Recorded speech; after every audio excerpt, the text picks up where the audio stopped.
Hello, bienvenue dans un nouveau Reading Journal en ce lundi 25 octobre.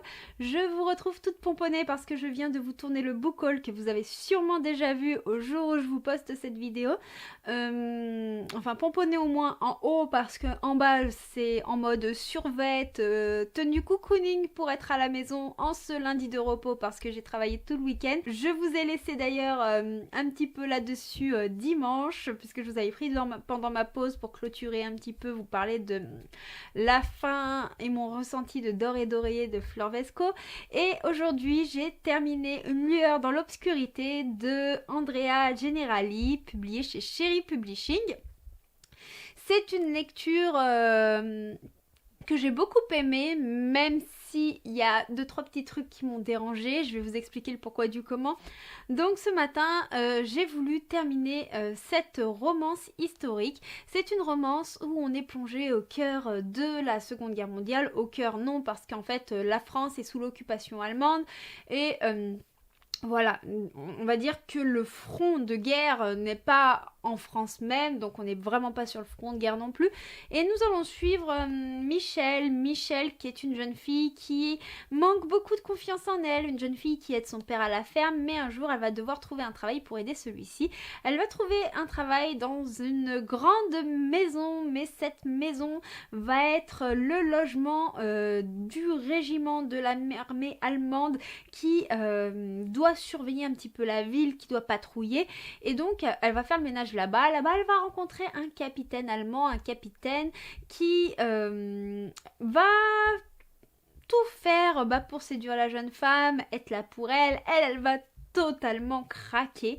Donc nous les suivons à travers ceci et en même temps la jeune fille a des amis qui sont dans la résistance et ses amis veulent la faire entrer dedans. Voilà, tout est assez complexe, mais n'ayez pas peur parce que ce roman historique est vraiment axé sur la romance et non sur l'histoire.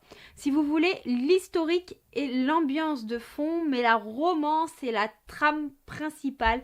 Nous n'avons pas l'effet historique vraiment au premier plan. Et moi, c'est d'ailleurs le petit truc qui m'a un peu dérangée parce que j'aime beaucoup tout ce qui touche au roman historique et du coup, j'en attendais un peu plus. Mais le plus viendra plus tard, je vous expliquerai pourquoi.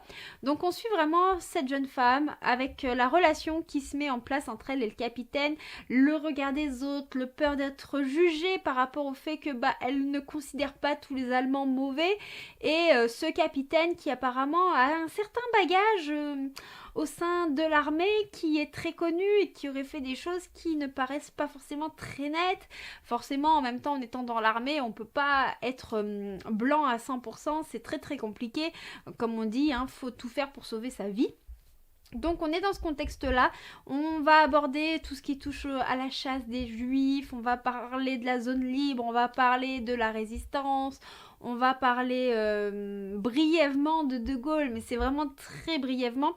Mais c'est vraiment la relation de cette jeune fille qui va apprendre à prendre confiance en elle, cette jeune fille qui va céder à des sentiments naissants, cette jeune fille qui veut tout faire pour pas décevoir son papa, qui veut tout faire pour pas décevoir ses amis et qui en même temps veut un monde meilleur tout en étant proche des Allemands parce qu'elle les considère pas tous comme mauvais mais tout en s'en tenant loin également. En fait, c'est très complexe, elle est en proie à un dilemme qui est très très compliqué.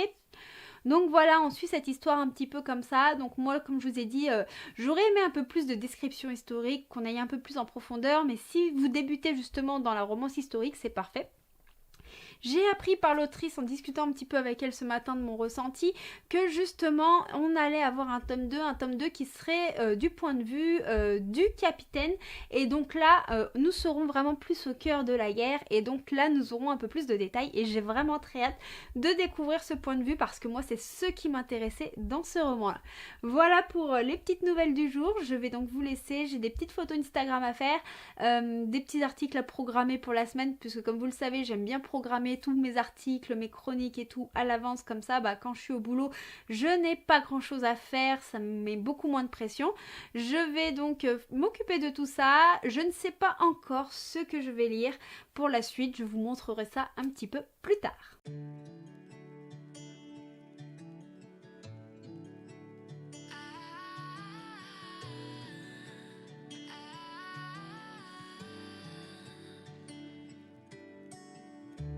day breaks and I'm burned by the morning light. I make the same mistake more than twice. Same song, but brand new dance. I wear out my third second chance.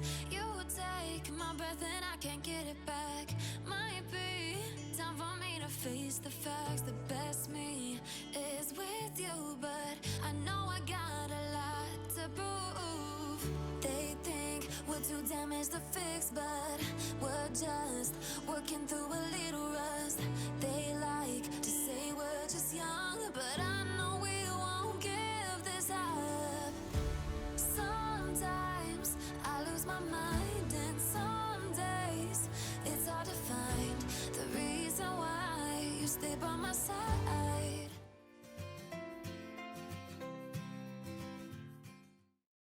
Hey, coucou tout le monde, je vous retrouve en ce mardi 26, je vais dire novembre, mais non, nous sommes en octobre. En ce mardi 26 octobre, il est 10h du matin. Je venais vous voir ce matin parce que cet après-midi, à mon avis, ça va être compliqué de venir papoter étant donné que je travaille et que j'ai une grosse après-midi qui m'attend. C'est vraiment très dur parce que du coup, cette semaine, j'ai pas eu 2 jours de repos consécutifs comme j'ai bossé tout le week-end. Habituellement, quand je bossais le samedi plus le dimanche, j'ai le lundi et le mardi. Et cette semaine, j'ai lundi et mercredi, donc voilà, j'ai pas 2 jours de grasse mat d'affilée. Bon, en dehors de ça, hier soir, après la salle de sport, je me suis plongée dans cette bande dessinée que l'on m'avait offert pour mon anniversaire cet été. C'est une bande dessinée qui va retracer l'histoire romaine. Alors attention, nous sommes pas dans de la fiction, nous sommes pas dans une bande dessinée du style Astérix et Obélix, non, là, pas du tout. En fait, il faut savoir que j'étais dans la famille de mon conjoint cet été et lorsque nous étions dans la famille à Deal, il y avait la fête romaine. C'est une fête qui a lieu tous les ans et lors de cette fête romaine, il y avait Luciciano, Ansar et Bergès qui sont les créateurs de cette bande dessinée. Je crois que lui c'est le scénariste, Luciciano, Ansar c'est l'illustrateur et Bergès c'est le coloriste. Donc ensemble, ils sont passionnés un petit peu d'histoire romaine et ils font des albums qui concernent l'histoire du Vercors et de la région Rhône-Alpes qui a eu énormément de bouleversements. Ça a été un lieu où il y a eu beaucoup de choses au niveau romain. D'ailleurs, dans le coin, on a énormément de ruines, on a énormément de sites archéologiques. Je pense notamment à celui de Vienne. Moi, c'est un site que j'adore aller visiter, j'adore aller me plonger dans ce musée viennois où on a cette histoire romaine. On a un petit colisée, on a plein de sites archéologiques, j'y étais allée avec l'école, j'y étais allée avec Gauthier, enfin voilà, c'est vraiment un endroit, un lieu que j'aime. Et à Die, nous avons des remparts romains, d'ailleurs je vous les avais montrés en vlog, nous avons plein de petites touches romaines qui sont restées un petit peu dans le patrimoine de la ville et donc là on relate l'histoire de 2 Romains particulièrement qui vont à la conquête un petit peu des villes. On parle particulièrement de la ville de Lyon qu'on appelle Lugdanum dans l'histoire et on tourne autour de ça, on tourne autour de la situation économique, du vin, on tourne autour des révoltes un petit peu gauloises, on tourne autour des conflits politiques qu'il y a au sein de Rome même.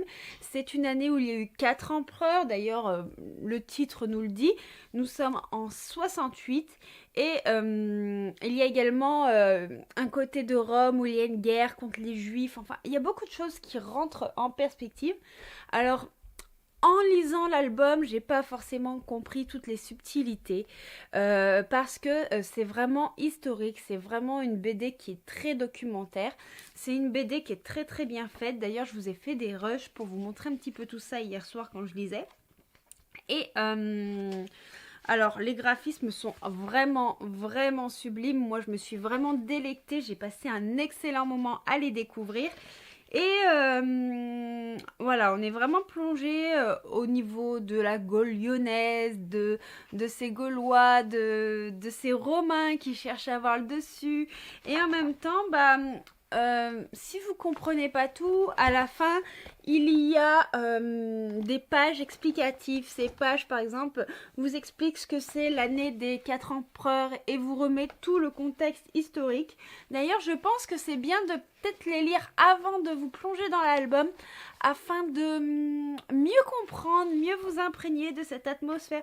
Et en même temps, j'ai adoré voir...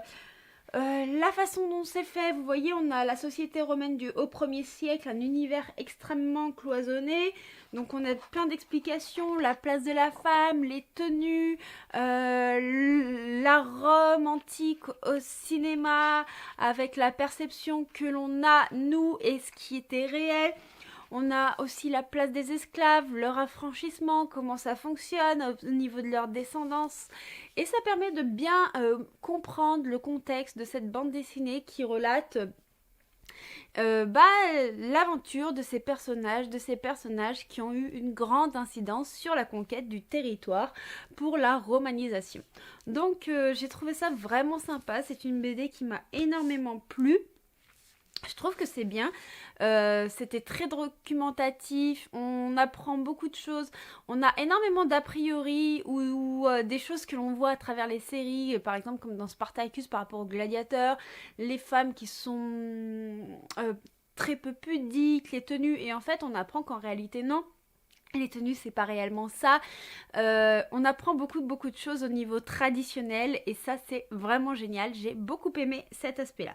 Voilà pour ce qu'il en est de cette lecture-là. J'ai commencé à lire en numérique également Alibi Princier de Clara Nové. Je reviendrai vous en parler quand j'aurai avancé parce que pour l'instant, j'en ai lu que 2 chapitres. Et je vous annonce également que la prochaine lecture commune commencera le 8 novembre.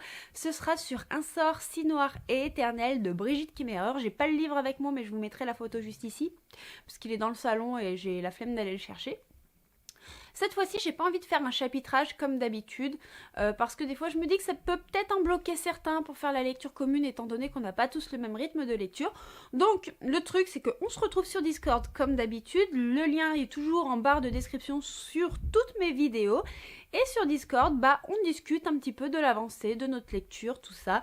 Si jamais vous spoilez, il faut simplement mettre les balises de spoiler.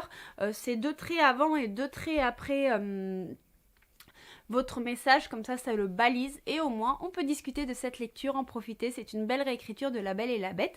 Voilà pour ce qu'il en est, je vais vous laisser ici pour maintenant, je sais pas si je reviendrai dans la journée ou pas, tout dépend du temps que j'ai devant moi, et je vais commencer du coup à préparer les visuels pour la lecture commune pour l'annoncer sur tous les autres réseaux sociaux.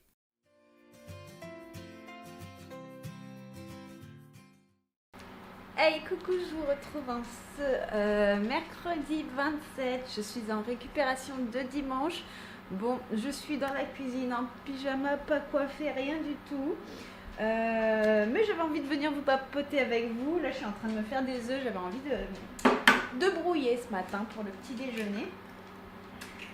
Et donc, j'ai regardé hier soir le chapitre 3 d'After. Je sais même pas pourquoi en fait j'ai tenu à le regarder. Attendez, je vais chercher une spatule. Je sais pas pourquoi j'ai tenu à le regarder parce que en fait à chaque fois j'étais hyper déçue des films précédents. À chaque fois ça correspondait pas aux livres et puis au jour d'aujourd'hui je pense que les livres me plairaient beaucoup moins que ce qui m'ont plu à l'époque. Et du coup ça me dérange un petit peu. Et en même temps, j'ai tenu à le regarder parce que j'étais curieuse et ça m'a déçue. Le film, il m'a véhiculé aucune émotion. Il m'a pas transporté plus que ça. Et du coup, ça m'a un petit peu saoulée, quoi. Je sais pas, ça manque d'émotion, ça manque d'intensité. Je me rappelle quand j'avais lu les livres, j'avais envie d'hurler parce que j'étais révoltée. Le comportement des personnages, il m'exaspérait. Et en même temps, comment vous dire que, en fait, même si le comportement des personnages, il m'exaspérait et tout ça, je les aimais bien.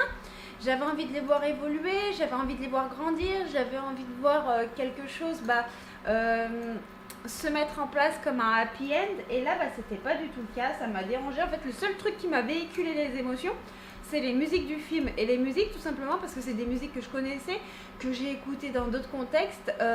Par exemple, la toute musique de fin, c'est Don't Let Me Go. Et Don't Let Me Go, à chaque fois, je revois une scène de The Vampire Diaries à chaque fois que je l'écoute. Parce que c'est une série Vampire Diaries que j'adore. Enfin, c'est la meilleure série pour moi de tous les temps. Enfin, je suis pas objectif, hein, bien entendu.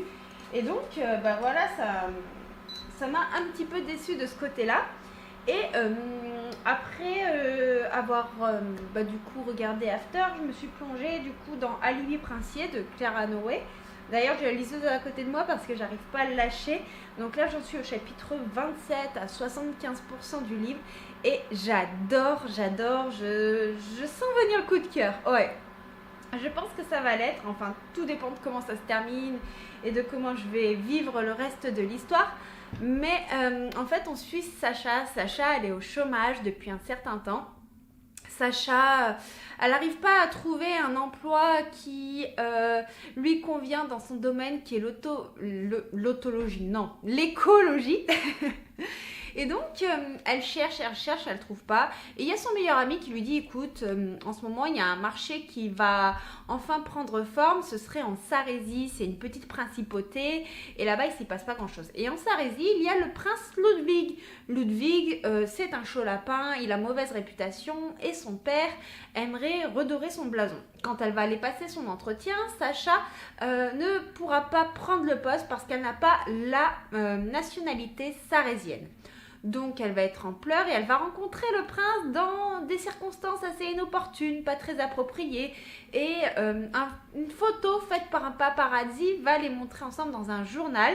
Et comme c'est une jeune fille bien sous tout rapport, une jeune fille du peuple, Peter, celui qui est censé montrer tout ce qu'il y a de bien, qui est censé redorer l'image du prince, va du coup mettre en avant le fait que ce serait bien que le prince Ludwig soit vu avec une jeune femme du peuple. Donc ils vont passer à un marché et Sacha pourra avoir la nationalité sarésienne à condition de se faire passer pour la fausse petite amie du prince. Ils doivent faire un petit peu des sorties extérieures, des choses toutes simples en fait pour montrer que le prince est proche du peuple et redorer son blason. Sauf que bien entendu, Sacha elle va avoir du coup le poste qu'elle visait en Silésie. Et en même temps, vous vous doutez bien que la relation entre Sacha et le prince ne va pas rester platonique comme elle l'aurait dû. Et pour l'instant, j'aime beaucoup parce qu'on sent une réelle alchimie entre les personnages, on sent cette attraction, on sent cette intensité, on sent ce besoin de l'un de l'autre avec cet amour impossible parce que le roi, il a bien fait comprendre que ce serait qu'une mise en scène et que le prince devrait épouser une princesse parce que c'est la tradition en Silésie. Donc nous sommes dans un amour impossible, un amour fort et un dilemme entre le royaume et l'amour. Et pour l'instant, j'aime beaucoup. La plume de Claire Hanaway, je l'ai découverte avec Brace of Hope, dont je vous avais déjà parlé en vlog et en point lecture. Le livre le plus récent d'elle que j'ai lu, c'est Baby Project, qui est une romance dans une ambiance de Noël que j'avais adorée. Elle était très courte, elle m'avait fait passer un excellent moment. Et là, ce livre me conforte dans le fait que j'aime beaucoup la plume de cette autrice. Voilà, je vais vous laisser, je vais manger mes œufs et puis je vous retrouve un peu plus tard. Hey, je vous reprends en ce mercredi 27, enfin on est le 27. Oui, on est le 27, il est 17h30. Je vous reprends parce que j'ai reçu un service presse qui est une romance de Noël que j'ai reçue via les opérations Babelio de Masse Critique. C'est de chez HarperCollins et c'est Avec toi les rêves fleurissent sous la neige de la collection et H. Donc je me souviens plus de quoi parle le résumé, alors on va faire simple et je vais vous le lire. Eve sait que ça ressemble au scénario d'un téléfilm romantique, mais c'est pourtant la vérité. Cela fait des années qu'elle aime en secret Ed, l'un de ses amis. Certes, il est aujourd'hui en couple, mais elle reste persuadée qu'ils sont destinés à être ensemble. Du moins, elle l'était jusqu'à ce que sa meilleure amie, Suzy, décède dans un accident. Du jour au lendemain, ce drame fait imploser leur groupe d'amis si soudés, révélant des secrets enfouis qui montrent Ed, Suzy et les autres sous un nouveau jour. Eve ne sait plus à qui se fier. Le seul qui reste égal à lui-même, c'est Finlay, le frère de Suzy. Même après des années d'absence, il est toujours aussi distant, antipathique et séduisant. Et lorsqu'elle se retrouve embarquée avec lui dans un road trip à travers l'Écosse, Eve découvre de toutes nouvelles facettes qu'elle n'avait pas soupçonnées. Donc, comme vous le savez, je vais peut-être mettre la petite lampe à côté, vous me verrez mieux. Non, ça change pas grand-chose. Bon. Donc, comme vous le savez, j'aime beaucoup tout ce qui touche à l'Écosse. Je vous en ai déjà parlé d'ailleurs dans le vlog de la semaine passée en vous parlant de Bohemian Rhapsody. J'aime beaucoup le Friends to Lovers et j'aime énormément tout ce qui touche au road trip. Alors même si c'est une romance de Noël, en fait il y avait beaucoup de choses qui me tentaient et donc quand on me l'a proposé, j'ai eu envie de le découvrir et puis petit à petit j'arrive à me réconcilier un petit peu avec les romances de Noël, même si je sais que moi je vais passer un Noël assez merdique avec le boulot. Voilà pour ce qui est de ma petite réception service presse. Aujourd'hui, je suis allée voir une personne avec qui j'ai fait connaissance dans le cadre de mon travail et la fille de cette personne lit beaucoup et souvent on s'échange un peu des bouquins. Et là, elle m'a prêté 2 tomes d'une saga. C'est Une ombre sur l'univers de Gwendoline Cachia et c'est publié chez Nouvelle Plume. Donc pour l'instant il y a 2 tomes, je ne sais pas s'il y en aura un 3e ou pas, je ne connais pas du tout. C'est apparemment à mi-chemin entre la science-fiction et la fantasy. En tout cas je trouve les couvertures vraiment sympas. Je vais vous lire le résumé pareil parce que je ne le connais pas, mais apparemment il y a l'air d'avoir une petite romance. Dans un futur très lointain, l'univers est habité par une multitude de peuples et régi par un gouvernement et une société draconienne. Pour faire régner la paix dans ce système spatial, l'Ordre, une organisation secrète, forme des ombres, de purs soldats d'élite dont la mission est de faire respecter les lois. Meliana et Neville s'aiment, mais la jeune fille sait qu'elle est promise au destin d'ombre et fuit cet amour incompatible avec ses obligations. 11 ans plus tard, les 2 amants vont pourtant se retrouver. Commandant d'un vaisseau de l'Union, Neville est chargé de livrer à la justice Meliana accusée de haute trahison.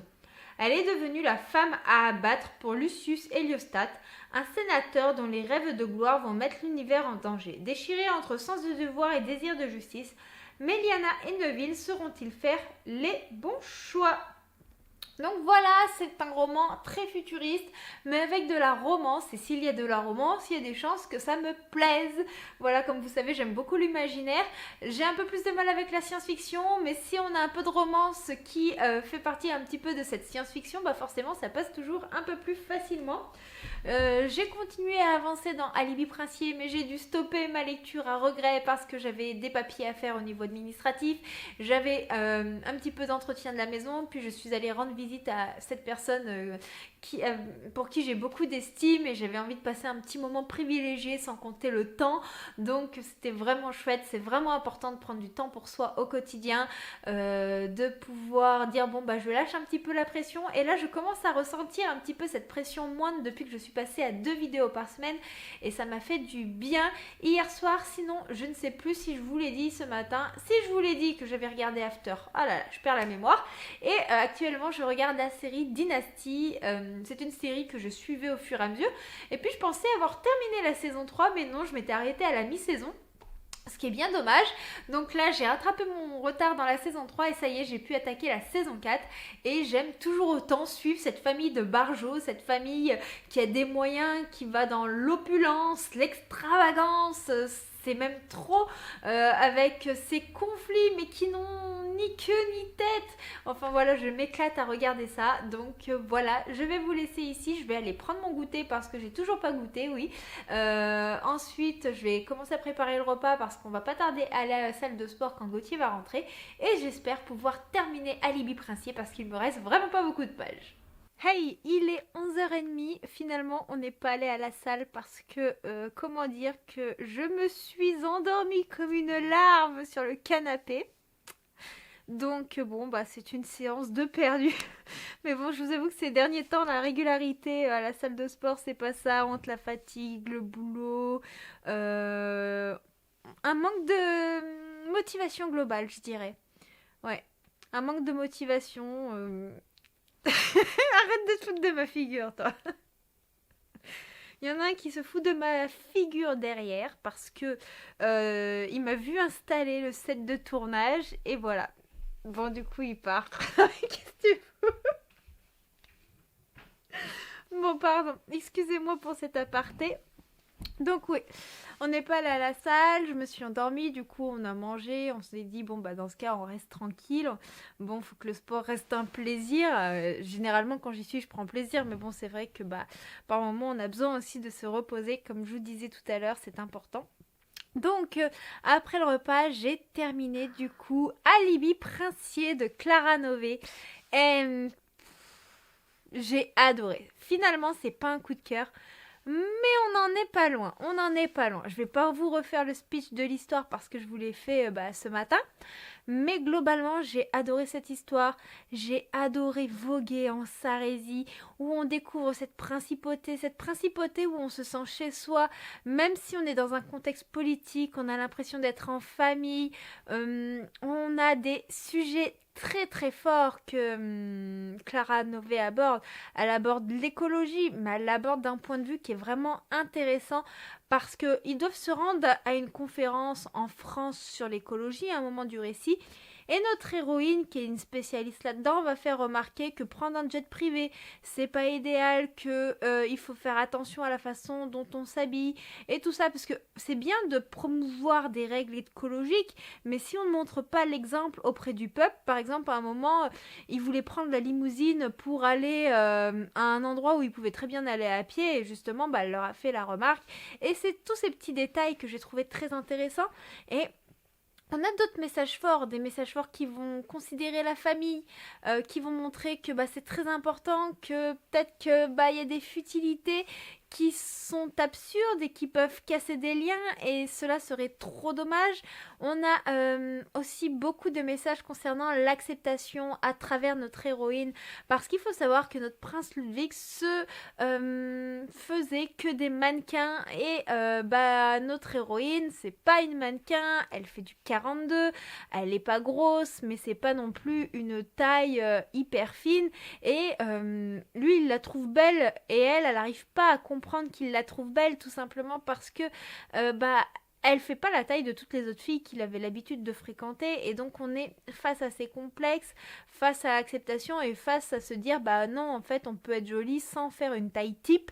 Et donc ouais, j'ai beaucoup aimé aussi ces sujets-là. C'est des sujets qui sont très forts, c'est des sujets qui nous touchent plus particulièrement nous les femmes, même si les hommes sont aussi complexés, mais c'est vrai qu'on a une pression qui est quand même plus importante, je pense, à ce niveau-là. Même si je connais beaucoup d'hommes qui sont complexés, hein. Attention, je minimise aucun complexe, bien au-delà de ça, hein. On a tous des complexes qui sont très différents, qui sont propres à nous, qu'on soit mince ou plus fort, qu'importe le poids, qu'importe la taille. On a tous des petites choses qui font que bah, par moment on peut ressentir un mal-être. Et donc bah, j'ai beaucoup aimé le message que véhicule l'histoire de Clara Nové à travers ça. Tout cela à travers une belle romance, de belles amitiés, et j'ai adoré. Je peux pas vous en dire plus, sinon ce serait vous spoiler, mais ça me conforte dans le fait que bah, j'aime beaucoup la plume de cet auteur. Donc voilà, je vais attaquer une lecture tout autre qui va changer totalement de thème, parce que je pense lire Lullaby de Cécile Guillot, que j'ai reçu la semaine dernière en service presse. C'est un court roman, il fait quoi, 105 pages, et donc ici nous serons dans une histoire FF dans les années 20. C'est une histoire horrifique. C'est une jeune fille qui rêve de devenir écrivain, mais elle aime une autre femme, et on va croire que bah, cela est pas normal, et donc elle va être internée en psychiatrie. Voilà pour le petit speech global. Il faut que je le lise maintenant, et je pense enchaîner avec Les Fleurs de la mer Égée de Akame Inoshita. Ça fait un petit moment que je dois lire ce tome 2, et ici nous sommes dans une histoire de vie, dans de la rencontre, dans du voyage, et j'avais beaucoup aimé le premier tome qui était très instructif en fait, tout simplement, et j'ai hâte de me plonger dedans, surtout que je trouve les graphismes absolument sublimes.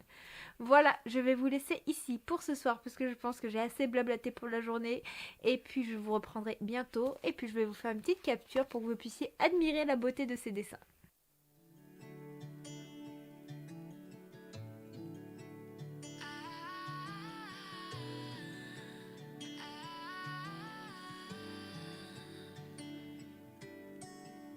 Day breaks and I'm burned by the morning light. I make the same mistake more than twice. Same song, but brand new dance. I wear out my third second chance. You take my breath and I can't get it back. Might be time for me to face the facts. The best me is with you, but I know I got a lot to prove. They think we're too damaged to fix, but we're just working through a little rust. They like to say we're just young, but I know we won't give this up. Sometimes I lose my... Coucou, je vous retrouve très rapidement. Je vais vite partir travailler dans 5 minutes. Donc, je venais vous parler de mes dernières lectures. Et hier soir, du coup, j'ai lu l'habit de Cécile Guillot, publié aux éditions du Chat Noir, et j'ai vraiment adoré. C'est un roman très très fort, je vous en fais pas le résumé parce que le peu que je vous en ai dit hier est très suffisant. J'ai pas forcément envie de vous en faire un avis complet, mais j'ai envie de vous lire une ou deux phrases qui sont très percutantes. J'ai mis des post-it de partout parce que quand je lisais ce livre, en fait, pendant ma lecture hier, il y avait énormément de moments, de passages qui m'ont percuté. Par exemple, au premier post-it que j'ai mis, c'est « Voulez-vous dire que les femmes n'ont pas l'intelligence nécessaire pour appréhender ce genre de questions ?» demandai-je, faussement innocente. Un deuxième post-it où justement c'était marqué « Je me ruais alors vers elle pour lui arracher le cahier des mains, pour qu'elle ne lût pas un mot de plus, mais mon destin était déjà scellé. Je le vis au moment où ses yeux croisèrent les miens, avant même qu'elle ne bascule en arrière et que son crâne ne vienne heurter le coin de la coiffeuse. » Un autre post-it. J'ai cru lire ton journal intime. Ton amitié avec cette blanche me paraissait des plus suspectes. Mais je ne m'attendais pas à découvrir pareilles horreurs. Tu as l'esprit perverti, et dire que j'ai abrité un monstre pendant toutes ces années.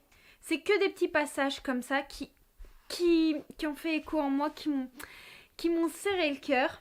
Il y a peu, j'ai rencontré une femme, Margaret, continua-t-elle. Elle parlait des moyens médicaux pour ne pas tomber enceinte. Accessible facilement à toutes les filles, elle a été arrêtée et a failli aller en prison. Vous êtes ici pour vous rétablir. La lecture pratiquée avec excès est dangereuse pour l'esprit féminin. Je vous lis pas tout le passage complet, bien entendu, pour éviter les spoilers. Mes parents ne voulaient pas d'une fille différente. Donc voilà, en fait, les passages que je vous ai lus, en fait, ça retranscrit parfaitement tout le roman dans son ensemble, tout simplement parce qu'on suit une jeune fille qui a une attirance pour une autre fille, une jeune fille qui est passionnée des histoires, une jeune fille qui aimerait devenir écrivain, mais c'est une époque où les femmes n'ont pas leur place, les femmes sont sous-estimées dans la société, et on va se retrouver du coup dans un hôpital psychiatrique auprès de femmes qui rêvent d'émancipation, qui rêvent de liberté, qui aimeraient pouvoir avoir accès à l'éducation, pouvoir avoir accès à un métier, pouvoir aimer qui elles veulent, mais ce n'est pas ça. C'est un roman vraiment très très fort, vraiment très émouvant, très très percutant, et franchement je l'ai adoré. Je ne vous en dis pas plus, mais il faut absolument le découvrir. Et ensuite, j'ai enchaîné hier soir et j'ai terminé ce matin Les Fleurs de la Mer Égée de Akame Inoshita. Donc nous sommes dans le tome 2. On continue de suivre Lisa et Ola, qui sont deux jeunes filles qui se sont rencontrées, qui vont parcourir les différentes îles au bord de la mer Adriatique. Notamment, dans celui-ci, ils vont s'arrêter en Crète afin de retrouver la sœur de Lisa, parce que celle-ci, elle est en danger, voilà. Et donc, nous sommes dans une histoire tranche de vie, dans une histoire où on suit des jeunes femmes qui vont visiter les pays, les petites îles, on se balade dans l'Empire ottoman, on a les petits conflits, on a la fin de l'Empire romain, du moins du côté de l'Est, et on a toutes ces différentes cultures qui s'offrent à nous avec tous ces petits éléments historiques, les traditions, les plats typiques et culturels des endroits, ça donne faim, les graphismes sont beaux, sont doux, on est dans une histoire familiale, une histoire d'amitié, c'est vraiment une histoire de tranche de vie dans laquelle il se passe pas grand chose, mais on voyage, on découvre, on apprend, et franchement c'est vraiment une lecture doudou, une lecture que j'aime bien. C'est juste pour passer un petit moment tranquille, se plonger là-dedans et puis apprendre plein de petites choses. Voilà pour ce qu'il en est des deux lectures que j'ai terminées. Je vais vous laisser ici parce que je vais être en retard sinon.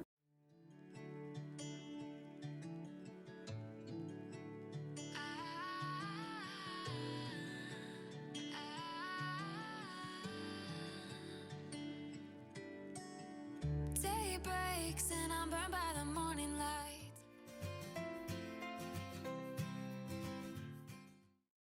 Nous sommes vendredi 29, il est un petit peu plus de 11h30. Je venais vous parler tout simplement parce que j'avais envie de vous parler de ma lecture en cours. Excusez-moi un petit peu pour ma tête et tout ça, aujourd'hui c'est une journée un petit peu sans.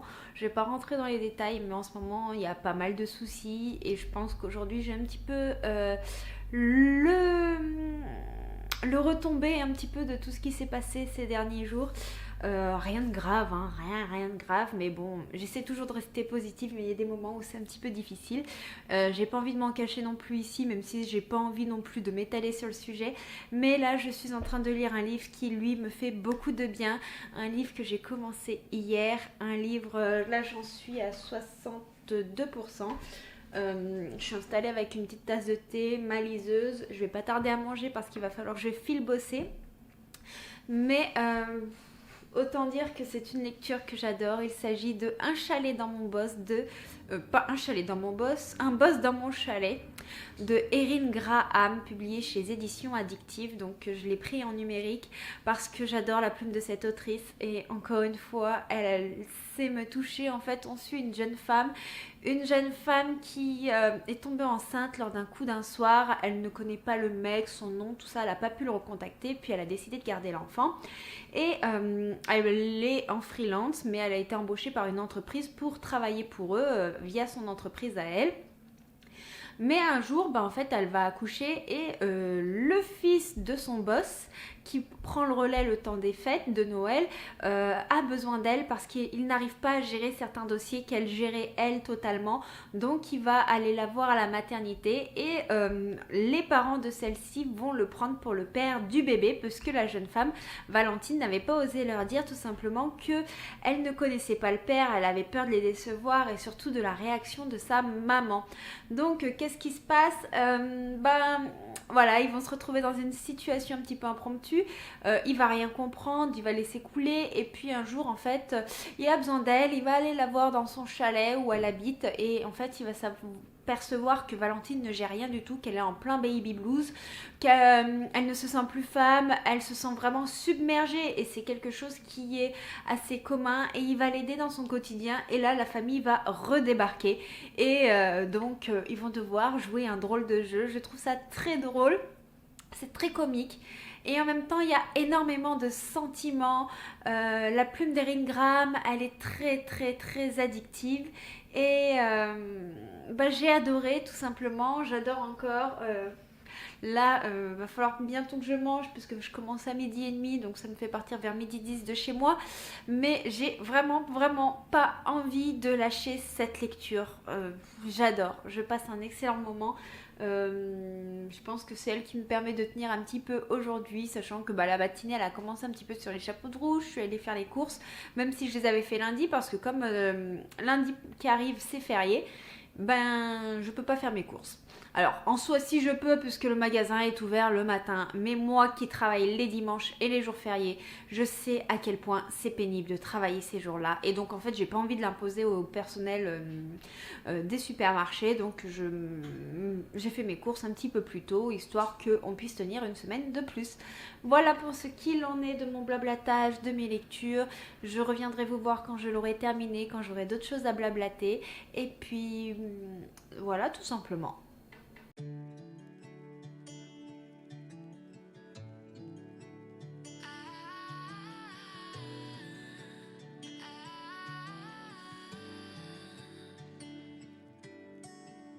Day breaks and I'm burned by the morning light. I make the same mistake more than twice. Same song, but brand new dance. I wear out my third second chance. You take my breath and I can't get it back. Might be time for me to face the facts. The best me is with you, but I know I got a lot to prove. They think we're too damaged to fix, but we're just working through a little rust. They like to say we're just young, but I know we won't give this up. Sometimes I lose my mind, and some days it's hard to find the reason why you stay by my side.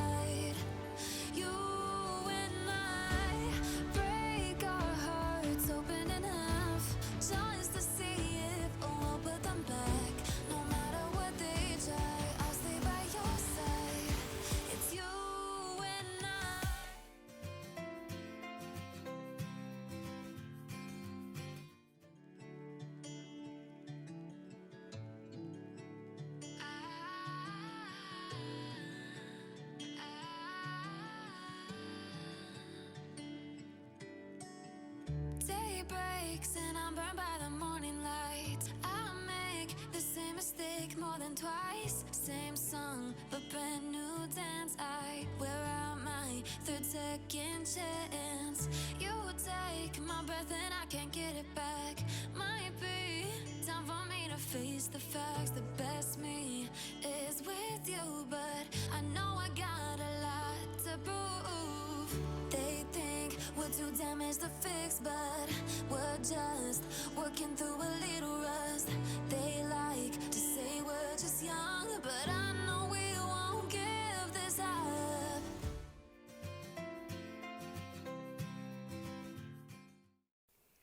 Hey, je vous retrouve en ce dimanche 31, jour d'Halloween, tout simplement parce que là je viens de m'installer, je vais vous tourner la vidéo de mes sagas en cours que vous aurez courant mois de novembre, j'ai hâte de vous la présenter. Franchement là, je m'en suis vue pour faire tenir les livres en une pile parce qu'il y en a vraiment beaucoup, sachant que j'ai des sagas que je n'ai lues qu'exclusivement en numérique. Donc voilà pour ce qu'il en est de mes sagas en cours. J'ai terminé 2 livres depuis que je vous ai quitté vendredi.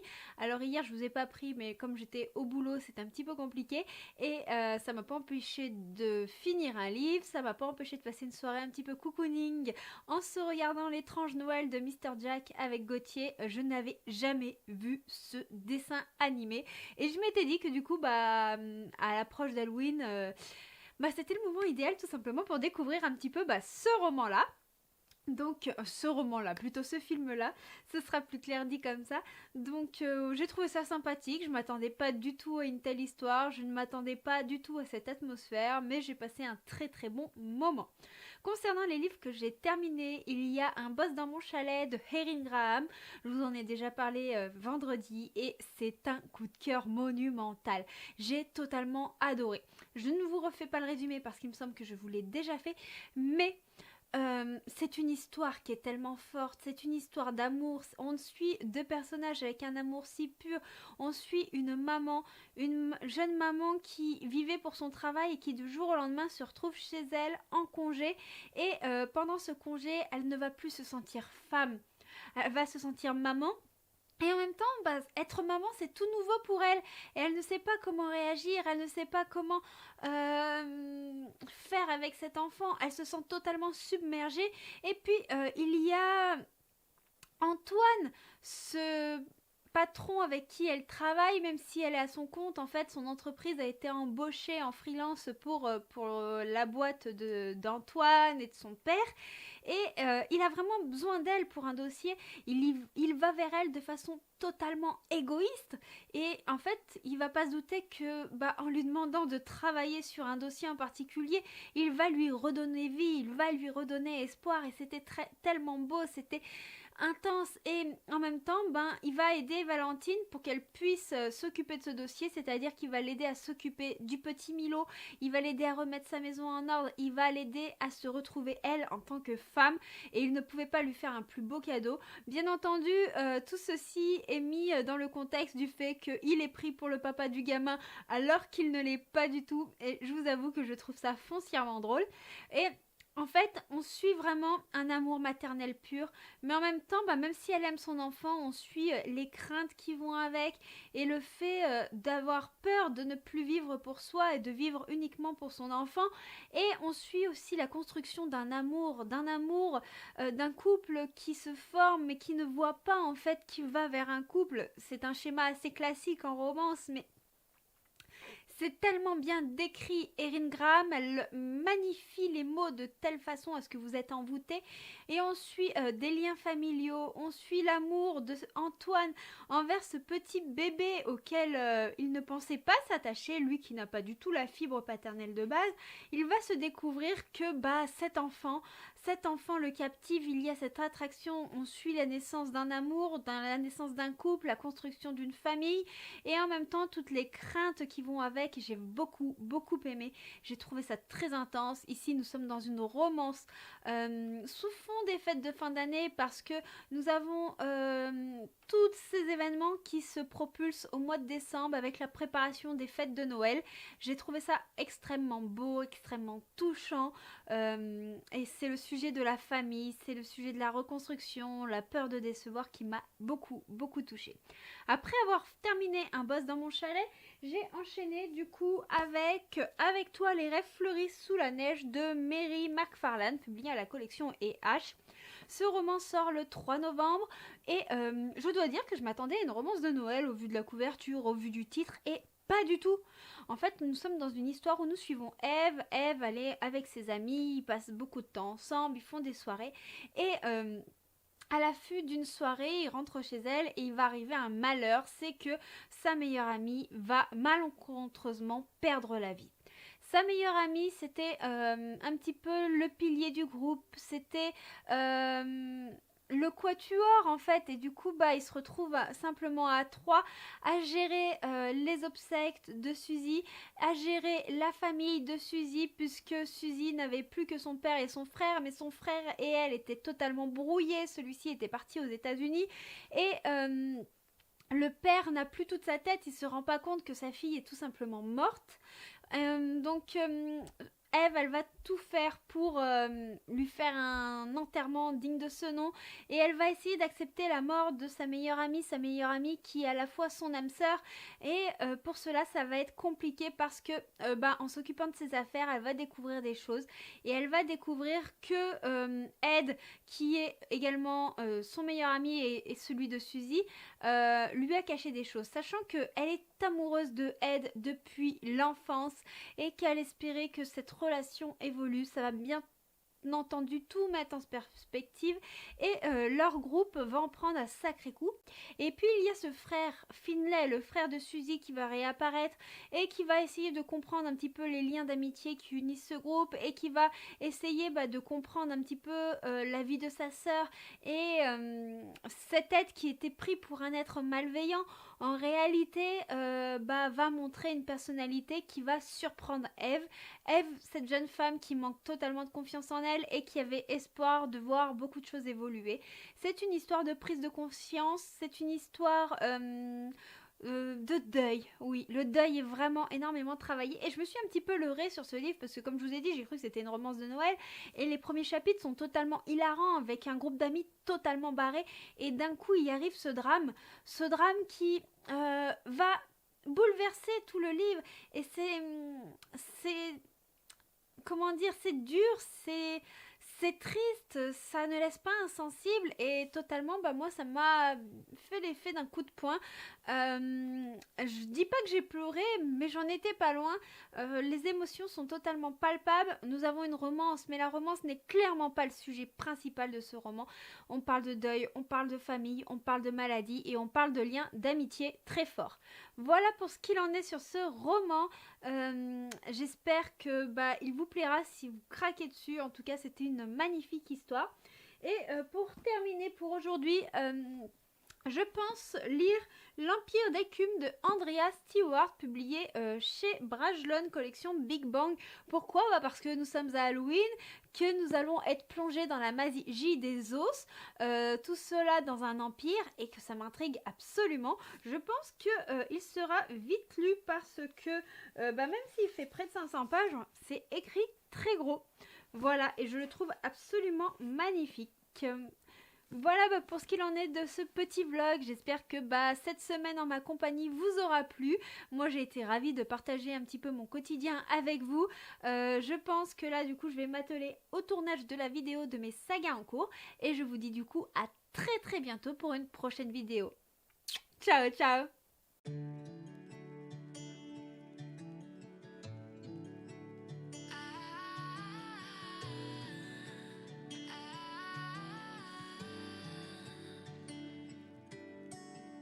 Day breaks and I'm burned by the morning light. I make the same mistake